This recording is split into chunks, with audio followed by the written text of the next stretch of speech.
사랑하는 여러분, 우리가 사랑의 따뜻함을 알고 누군가에게서 관심을 받고 있고 우리가 얼마나 소중한 사람인가를 알고 담대하게 이웃을 사랑하고 은혜의 생수로 부음을 받는 것, 바로 그것이 하나님을 아는 것인 줄 믿습니다. 이제 우리 삶에 부어주신 모든 귀한 것들에 대해 감사하는 마음으로 하나님께 나아갑시다.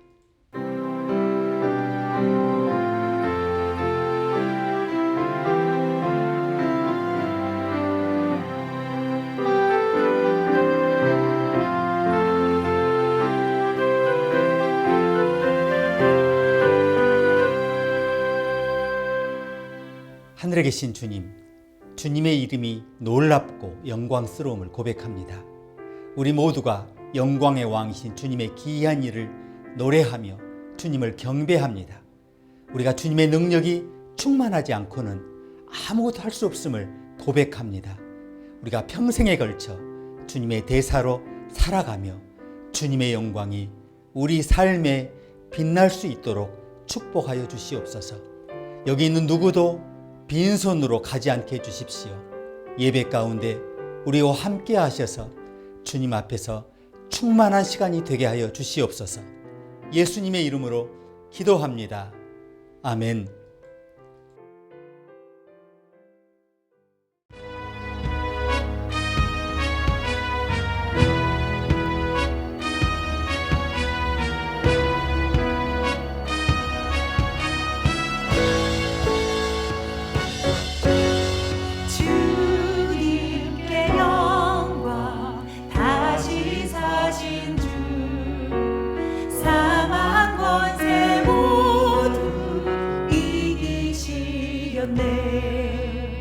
흰 옷 입은 천사 돌을 옮겼고 누우셨던 곳은 비어 있었네.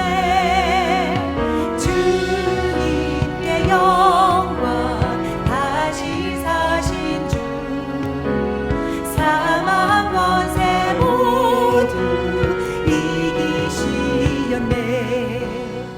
부활의 주님 나타나시사 두려움과 의심 물리치셨네. 주의 교회 기뻐 찬송하여라. 다시 사신 주님 죽음 이겼네.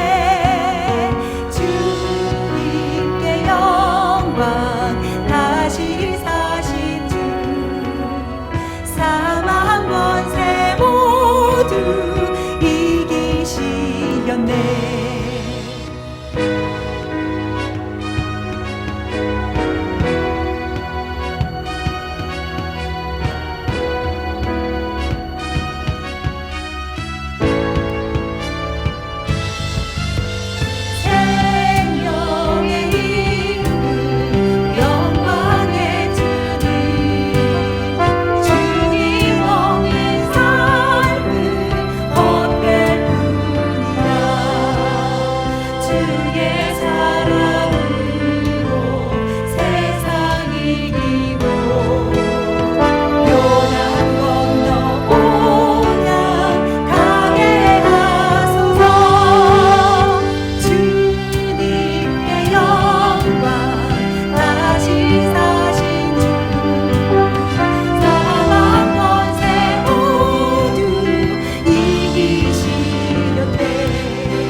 주 하나님, 부활과 죽음과 지옥과 죄를 이기신 예수 그리스도의 승리를 기념하면서 주 앞에 엎드려 경배합니다.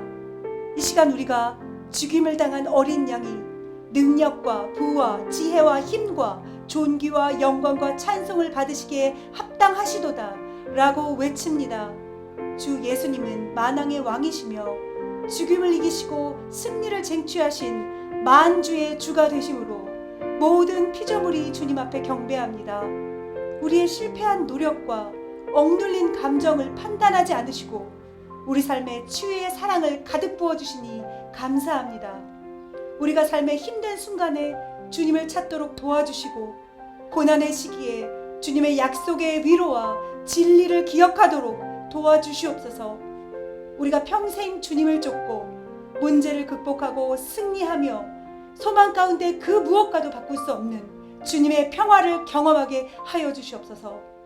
예수님의 이름으로 기도합니다. 아멘.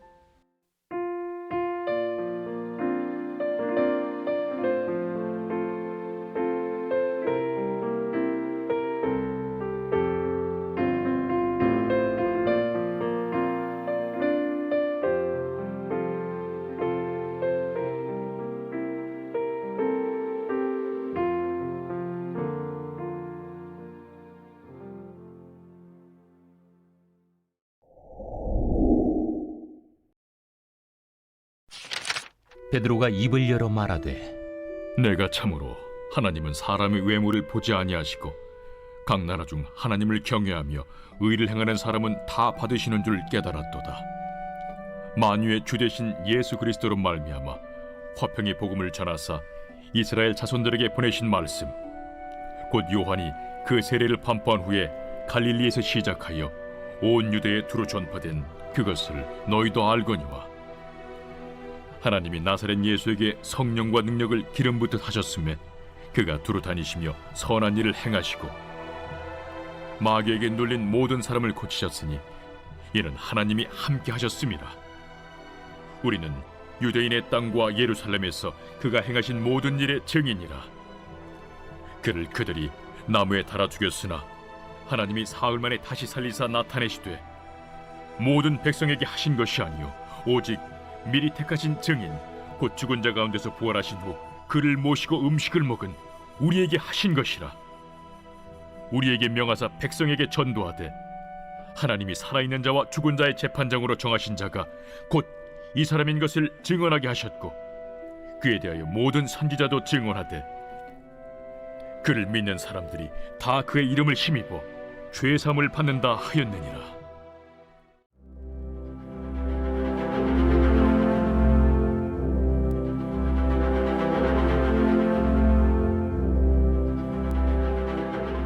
예수님은 무덤에서 부활하셨습니다. 사실 그는 죽으셨습니다. 그에게는 숨이 남아있지 않았죠. 그에게 생명이 없었어요.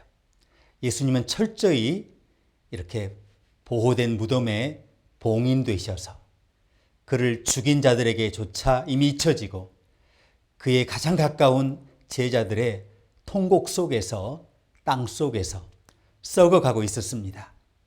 그러나 우리 주님은 죽음과 부패와 파괴의 세력을 물리치셨어요. 그는 이제 영원히 살아계십니다.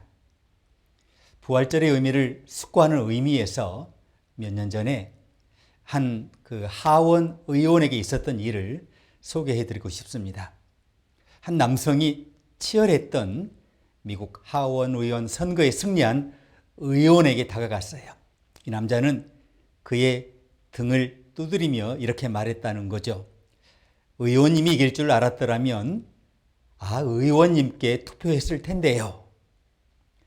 자, 이들은 모든 정치인들이 좋아하는 바로 지지자들이죠.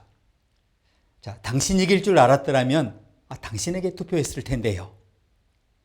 마지막 날에 주님이 이길 줄 알았더라면 우리가 주님에게 투표했을 텐데요. 라는 간절한 외침을 가지고 은혜의 보좌 앞에 나가는 사람들이 얼마나 될지 여러분 궁금하지 않습니까? 물질주의와 탐욕이 지배하는 이 세속적인 세상에서 우리가 어떻게 그리스도께 표를 던지면 좋겠습니까? 하던 대로 하세요 라고 외치는 세상에서 부활과 의의 최종 승리를 위해 어떻게 주님께 표를 던지면 좋겠습니까? 냉소와 절망의 세상에서 이 부활절 날과 1년 내내 그리스도께서 우리 마음을 다스리고 계신 것을 우리가 어떻게 알리면 좋겠습니까? 작가 필립스는 그리스도인의 세 가지 특징이 있다고 말하죠. 그것은 고요한 마음, 꺼지지 않는 기쁨, 외향적인 사랑이에요. 필립스는 이것이 하나님에게서만 오는 세 가지 특징이고 그리스도를 성실하게 따르며 헌신하는 사람들의 특징이라고 말하죠. 고요한 마음, 꺼지지 않는 기쁨, 외향적인 사랑을 한번 생각해 보겠습니다. 승리하는 그리스도인의 삶이라는 그의 설교에서 조영기 목사님도 무척 많이 배웠던 노먼 빈센트 필 목사님은 그리스도인의 품성에 한 가지를 더했죠. 그것은 억누를 수 없는 승리감이라는 거예요. 그래서 이 네 가지 요소, 고요한 마음, 꺼지지 않는 기쁨, 외향적인 사랑, 그리고 억누를 수 없는 승리의 기쁨, 이것이 부활절에 우리가 얻는 완전한 그림이에요. 이 가운데 고요한 마음을 먼저 보겠습니다. 고요한 마음은 하나님이 세상에서 일하신다는 것을 깨닫는 데서 오는 감정이에요. 두려움과 불안과 스트레스와 걱정이 항상 우리 삶의 일부라고 우리는 생각해요. 그러나 이러한 것들이 지금처럼 이렇게 과도하게 유행되었던 적이 없었어요. 1920년대에 두 명의 사회학자가 미들타운이라는 미국의 작은 마을을 조사했는데 무슨 가상의 마을이었지만 실제로 존재하는 마을을 모델로 했어요. 그런데 그 마을에 살았던 사람 중에 불안 증후군을 겪은 사례를 한 건도 발견을 못했다는 거예요. 100년 전에. 작가 데일 카네기가 그의 베스트셀러 책인 걱정을 멈추고 새 삶을 사는 비법을 쓰려고 이제 자료를 찾는데 그 도서관에서 걱정에 관한 책을 한 권도 찾을 수 없었다는 겁니다. 하지만 지금은 너무 많이 바뀌어 있죠. 프랑스 실존주의 철학자 알베르 까뮈는 20세기를 한마디로 두려움의 세기라고 불렀어요. 오늘 사람들은 불안은 모든 사람에게 영향을 미치고 있어요. 사람들은 이 약을 왕창 섭취하고 진정제를 복용하고 마약을 맞고 있어요. 긴장되고 초조하고 고혈압에 시달리고 기록적인 양의 혈압약을 복용하고 있어요. 그래서 질문이 생기죠. 이것을 치료할 방법이 있는가? 스트레스를 해소할 방법이 뭐가 없는가? 수십 년 동안 남아프리카 공화국은 지구상에서 가장 문제가 많은 나라였죠. 지금도 문제가 많은 나라 중 하나예요. 불확실한 미래의 고통을 바라보며 희망을 잃지 않았느냐는 질문을 받은 투투 대주교가 이렇게 대답했다고 합니다. 저는 항상 희망적입니다. 그리스도인은 희망의 포로죠. 그리스도께서 십자가에 매달리신 성금요일보다 더 절망적인 것이 있을까요? 부활절이 되면 하나님은 그 순간부터 바꿀 수 없는 어떤 상황도 존재할 수 없다라고 말씀하시죠. 이랬다는 겁니다. 이 투투 대주교는 하나님이 선을 만들어낼 수 없는 상황이란 존재하지 않는다라고 한마디로 결론을 맺었다는 거예요. 이것이 부활절이 세상에 전하려는 메시지예요. 바꿀 수 없는 상황은 없어요. 하나님은 가장 나쁜 것을 택하셔서 가장 좋은 것을 이끌어내실 수 있어요.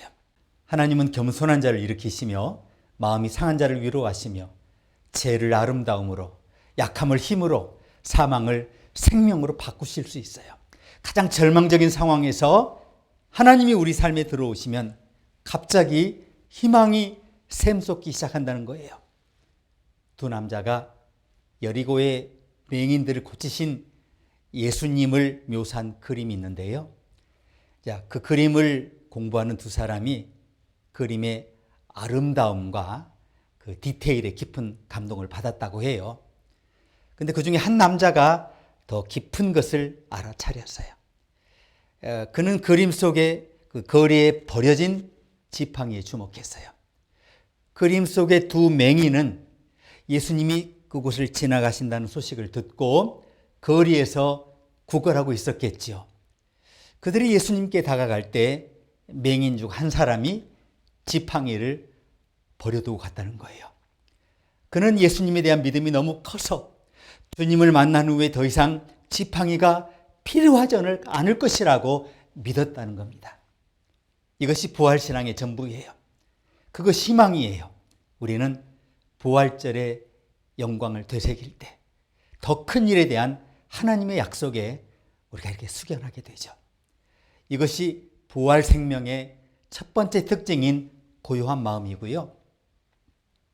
부활의 삶의 두 번째 표시는 꺼지지 않는 기쁨이에요. 이 지구상에 마음의 기쁨과 미소를 지으며 걷고 있는 사람이 있다면 틀림없이 그분들은 하나님의 자녀들일 겁니다. 저와 여러분이 예수 그리스도께 올 때 우리는 금식하기 위해 장례식이나 혹은 굶기 위해 온 게 아니에요. 우리는 잔치에 와 있어요. 그것이 얼마나 놀라운 잔치인지 몰라요. 여기에 모든 사람의 배고픔을 해소하는 생명의 빵이 있어요. 모든 사람의 갈증을 해소하는 생수가 있어요. 모든 사람의 영혼을 구원할 하나님의 말씀의 약속이 있죠. 이 초대장을 한번 보세요. 저녁 때에 그 종을 보내어 청함을 받은 자들에게 이르되 오라, 모든 것이 준비되었느니라.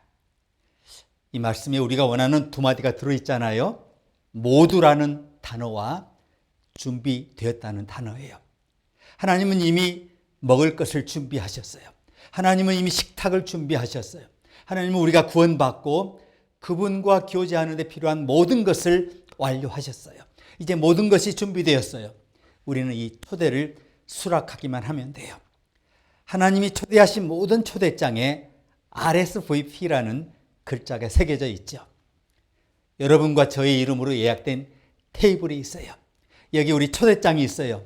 그대로 오세요. 의복은 필요 없어요. RSVP, 이 초대장은 여러분과 저의 것입니다. 이 말은 프랑스어에서 유래한 건데요. 참석 확인 요망, 이런 말의 줄임말이에요. 부활절의 메시지는 하나님이 인류 역사에 들어오셨다는 거예요. 하나님이 인간 역사를 바꾸셨어요. 하나님은 인간의 역사를 높이셨어요. 저와 여러분은 고난주간의 모습이 어떠했을지 상상할 수 있어요. 그 당시에는 아무도 그 상황을 정말 좋다라고 말할 수 없었을 거예요. 11명의 절망적이고 겁에 질린 남자들이 숨어있는 잠겨있는 다락방에 모여들었어요. 그들의 메시아는 죽었고 그들의 적들이 그들을 둘러싸고 있어요. 모든 희망이 사라졌어요. 이제 며칠을 건너뛰어 봅니다. 그들이 모인 다락방으로 들어가 보니까 문이 열려 있어요. 웃음소리와 즐거운 찬송소리가 공기를 가득 메우고 있어요. 사람들이 부활하신 그리스도의 기적과 기쁨에 대해서 이야기하는 것을 멈추지 않았어요. 사실 그들은 나가서 전 세계에 그것에 대해 이제 알고 싶어 합니다. 세상의 모든 것이 달라졌어요. 그것이 부활절의 경험이에요. 제자들은 예수님이 죽음을 이기신 것을 깨달을 때에 얻는 꺼지지 않는 기쁨을 발견한 거죠. 목사이자 사회학자인 토니 캠폴로는 그의 장인 로버트 데이비슨 목사가 임종할 때 일어난 어떤 훌륭한 모범에 대해 썼는데요. 그의 장인은 오랜 세월 동안 몸과 마음이 서서히 쇠퇴해 왔어요. 병 때문에. 그런 위대한 사람이 세월이 지나며 쇠퇴해 가는 것을 보는 것이 몹시 마음이 아팠겠죠. 그 같은 쇠퇴에도 불구하고 그의 장인은 정말 완전히 평화롭게 보였다는 거예요.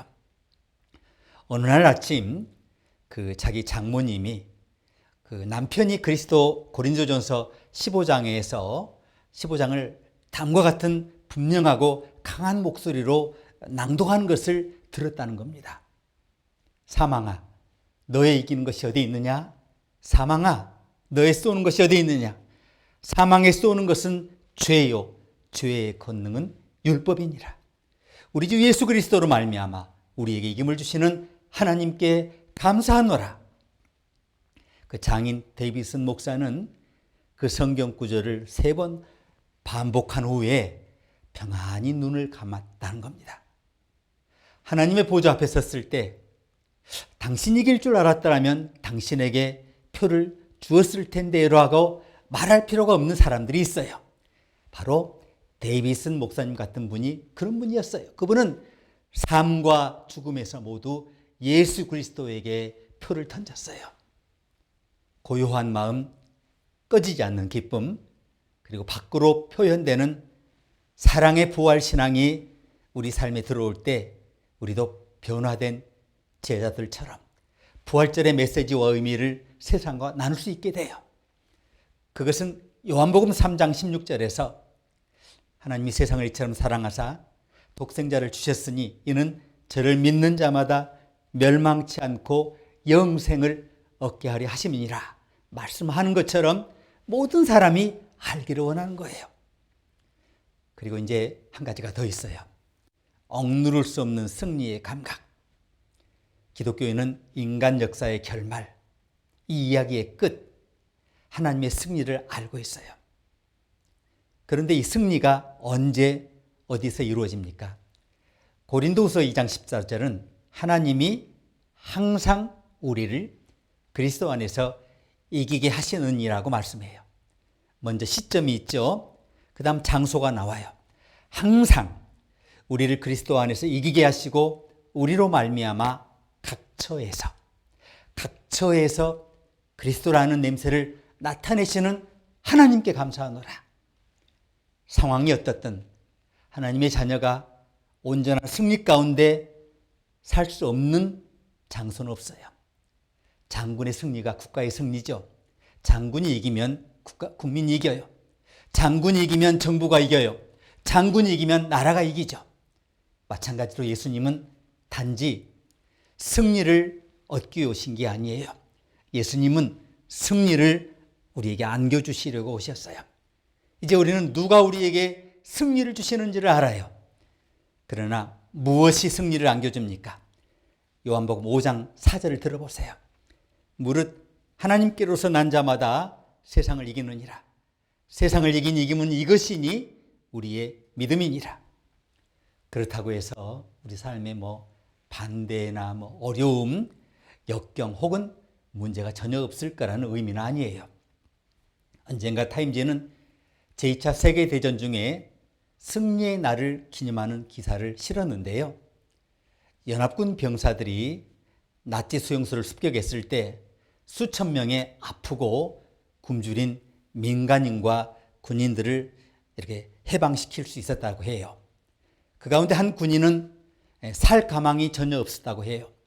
음식과 치료를 해줬는데 불구하고 그는 살아남지 못했어요. 수용소에서 죽어가던 남자는 병사에게 마지막으로 한 가지 부탁을 남겼는데요. 떨리는 목소리로 그는 이렇게 말했다고 해요. 고국에 돌아가면 내 아내를 찾아 내가 전쟁에서 승리한 것을 알고 기뻐했다고 꼭 전해주세요. 그것이 부활절의 메시지예요. 예수 그리스도는 우리 영혼을 천국으로 데려가시기 위해 죽으시고 무덤에 나오신 것이 아니라 천국을 우리 영혼 속에 두시기 위해 죽으셨어요. 우리에게 전쟁에서 승리했다는 것을 아는 기쁨이 있어요.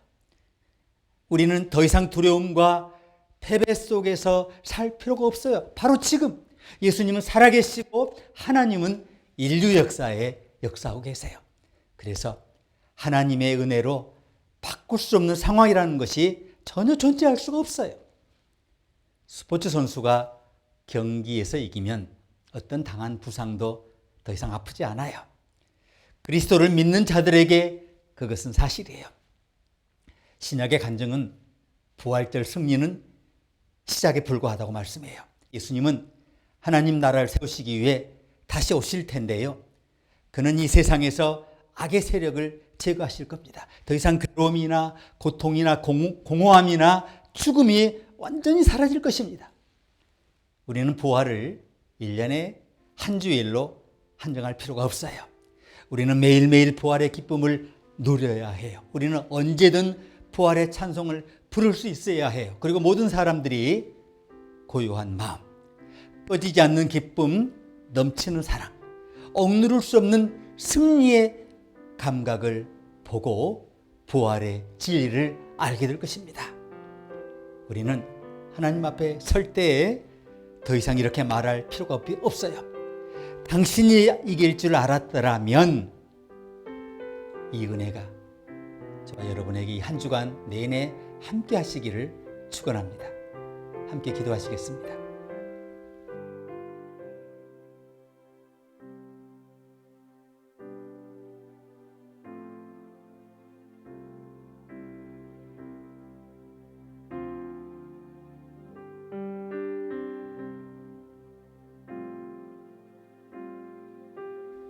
하나님 아버지, 하나님께서 우리를 외모로 취하지 아니하시고 모든 죄인이 그리스도를 믿음으로 말미암아 은혜로 구원을 얻게 하심을 감사합니다. 내 자신의 구원에 감사하며 우리 주 예수 그리스도께서 다시 오실 것을 우리가 기다리는 동안 더 많은 유대인, 이방인, 남성, 여성, 매인자, 자유인, 노인과 젊은이들이 이 구원의 대열에 합류할 수 있게 해주시옵소서. 모든 인종과 나라가 죄로부터 용서받고 영생을 얻을 수 있도록 도와주시옵소서. 예수님의 이름으로 기도합니다. 아멘.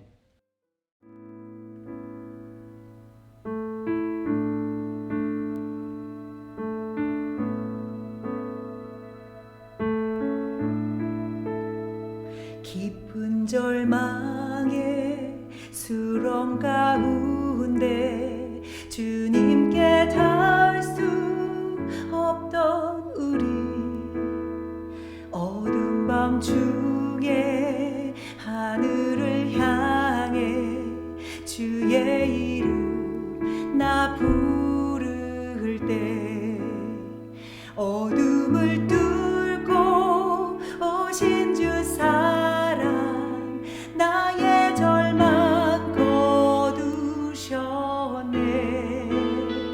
주님의 공로 다 이루셨네.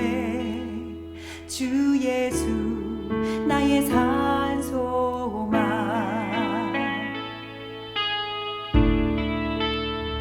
그 누가 주의 자비를 알아 한없는 은혜 증량할까. 영광을 떠나 이 땅에 오신 죄가 되신 구주 예수, 주의 십자가 내게 말하네. 영원히 난 용납되네. 아름다우라 나는 주의 것, 그리스도 나의 산소망. 할렐루야 주를 찬양하여라. 할렐루야 자유케 하셨도다. 죄의 저주 끊으신 주께 구원이 또다. 주 예수 나의 산소망. 할렐루야 주를 찬양하여라. 할렐루야 자유케 하셨도다. 죄의 저주 끊으신 주께 구원이 또다. 주 예수 나의 산소망.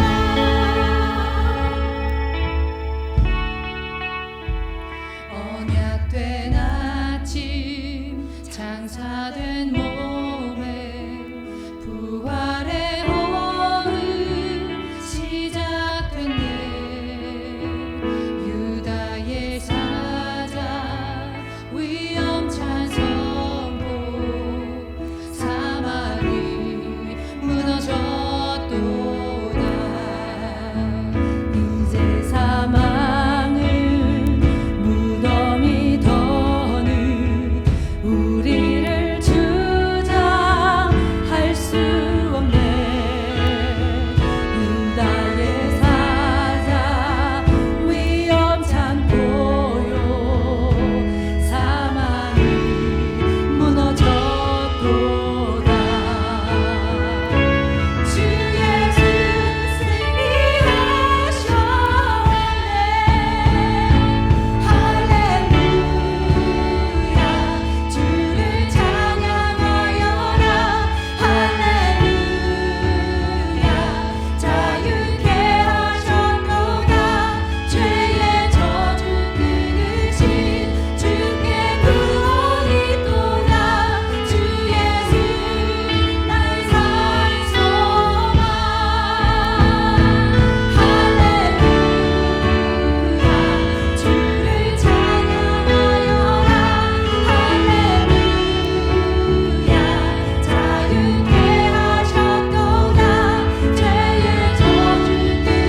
다가오는 주간에도 주님께서 영으로 두루 다니셔서 주님의 백성을 보살피시며 그들의 모든 질병을 고쳐주시옵소서. 연약한 사람들을 위로하시며 치유하여 주시옵소서. 의사, 간호사와 의료인들의 손을 붙드시고 어려운 시기를 헤쳐나갈 수 있도록 지혜와 능력을 부어주시옵소서. 주의 영으로 쓰러져 있는 자들을 일으키시며 구조와 재건하는 일에 앞장서 일하는 모든 자원봉사자들을 강하게 하시고 주님의 새 창조에 대한 소망으로 채워주시옵소서. 은혜와 간구의 영을 부으셔서 차갑고 방황하는 마음에서 우리를 구하시옵소서. 주를 향한 굳건한 생각과 뜨거운 사랑으로 매 순간 주님을 예배하게 하시옵소서. 우리가 살아가는 방식을 바꿀 수 있도록 도와주셔서 우리 자신이 중심이 되지 않고 주님의 목적에 중심을 두고 살아가도록 도와주시옵소서. 예수님의 이름으로 기도합니다. 아멘. 이제 주 예수 그리스도의 은혜와 하나님의 사랑과 성령의 교통하심이 모인 주의 백성 모두에게 이제부터 영원토록 함께 하시기를 축원합니다. 아멘.